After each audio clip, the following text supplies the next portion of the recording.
Ini tidak ada lantainya, sengaja disusun sedemikian rupa.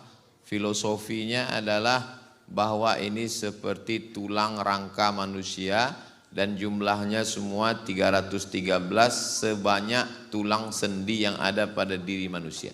Jadi penuh dengan filosofi.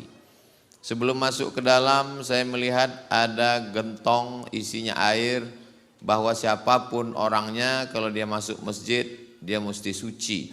Dia suci dengan berwudu, dia basuh mukanya, tangannya, kepala dia usap, telinga, kaki dia siram, dia bersihkan hati, pakaian, tempat, lalu dia datang menghadap Allah Subhanahu wa taala. Lalu kemudian semua perangkat pengurus masjid jumlahnya 20 orang. 20 itu adalah simbol dari sifat 20 yang disusun dalam akidah Ahlus Sunnah wal Jamaah, wujud, qidam, baqa, mukhalafatul lil hawadisi, qiyamuhu binafsihi, wahdaniyah, qudrat, iradat, ilmun, hayat, sama, basar, kalam. Sebelum sampai ke masjid yang megah, di atas puncak, turun ke bawah kita akan melihat pemandangan yang begitu indah, maka kita mesti melewati dulu benteng yang pernah masuk dalam Guinness Book of Record, benteng terbesar di dunia. Sampai hari ini satu kecamatan. Saya pernah juga dibawa ke benteng tapi tinggal puing-puingnya aja. Hari ini bentengnya masih utuh. Bagaimana 500 tahun yang lalu manusia-manusia bisa membangun benteng begitu kokoh. Hari ini saja orang peletakan batu pertama sekaligus batu terakhir. Ini bisa dibangun tembok sebesar ini. Kira-kira jadi orang bau-bau, jadi orang Kepulauan Buton bangga atau tidak? Saya bangga, akan saya ceritakan kepada anak cucu saya. Aku sudah sampai ke bau-bau di Kepulauan Buton, Kesultanan Buton. Mereka tidak hanya dapat dunia, tapi juga mereka dapat akhirat. Mereka punya istana, mereka punya benteng, tapi mereka tidak lupa membangun masjid. Ada orang yang bangun masjid sampai lupa bangun benteng, akhirnya musuh masuk kebobolan. Sibuk membangun benteng sampai tidak bangun masjid, mereka dapat dua-duanya. Yang lebih parah generasi na'udzubillah, benteng tidak punya, masjid tidak punya. Maka datang kemari anak-anak muda, siap menjaga benteng, siap jaga masjid. Allahu Akbar. Jangan lupa nikah. Itu juga benteng keimanan. Lalu kemudian lama ngobrol dengan Pak Wali. Banyak konflik terjadi ketika raja meninggal, terjadi perebutan. Kata anak, anak yang berhak. Kata adik, kakak, keluarga, saudara kandung berhak. Itu tidak terjadi di Kesultanan Buton. Kenapa? Karena mereka punya satu majelis yang bermusyawarah untuk mengangkat sultan. Artinya apa?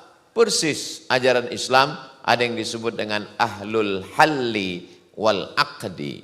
Ada kelompok masyarakat yang memilih, yang bermusyawarah berdasarkan firman Allah, wa amruhum syura bainahum.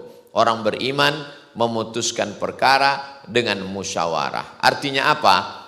Orang barat, kerajaan Prancis, kerajaan Inggris, kerajaan Belanda masih mengangkat berdasarkan monarki, keturunan. Tapi apa yang dilakukan di Kepulauan Buton, di Kesultanan Buton, mereka jauh lebih maju cara berpikirnya daripada yang ada di Eropa. Allahu Akbar. Apa yang membuat cara berpikir itu maju? Karena di sini adalah tempat persinggahan. Orang yang datang dari kerajaan-kerajaan tua, dari Jazirah Arab, dari Yaman, dari Irak, maupun pecahan kerajaan timur yang pernah besar, dari berbagai macam peradaban itu, akhirnya mereka kolaborasi bersama, melahirkan sebuah kekuasaan. Dan Masya Allah tabarakallah, begitu dakwah Islam datang, mereka tidak sombong, mereka tidak angkuh, lebih dulu kerajaannya baru datang Islam. Ketika para da'i datang, mereka tidak menolak, mereka tidak membunuh, mereka menerima, mereka jauh lebih baik daripada penduduk Taif yang melempar Nabi dengan batu. Yang datang ke Kepulauan Buton bukan Nabi Muhammad sallallahu alaihi wasallam. Yang datang adalah pewaris para nabi, al-ulama warasatul anbiya, dan mereka bersyahadat satu pulau, satu negeri mereka menerima dakwah Islam. Sehingga kalau sudah disebut orang Buton dapat dipastikan bahwa mereka adalah muslim dan mereka menerima dakwah asyhadu an la ilaha illallah wa asyhadu anna muhammadan rasulullah.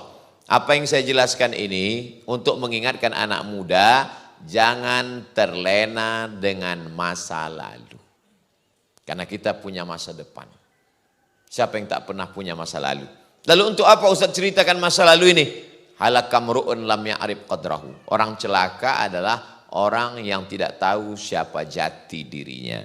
Setiap anak Buton, dia mesti bisa bercerita bahwa kami adalah orang-orang yang punya peradaban, kami punya benteng, kami punya kesultanan, kami punya hukum, kami punya masjid, kami punya kebanggaan. Sampaikan itu ke anak cucu. Yang bisa menulis buku, tulis buku. Belum bisa nulis di buku, update status. Update status sudah ditulis, belum tersebar, isi paket. Menulislah supaya orang di masa akan datang tahu bahwa kau pernah hidup di masa lalu. Masa lalu itu mereka, masa depan itu kamu. Pada kesempatan ini saya diminta untuk menjawab beberapa pertanyaan.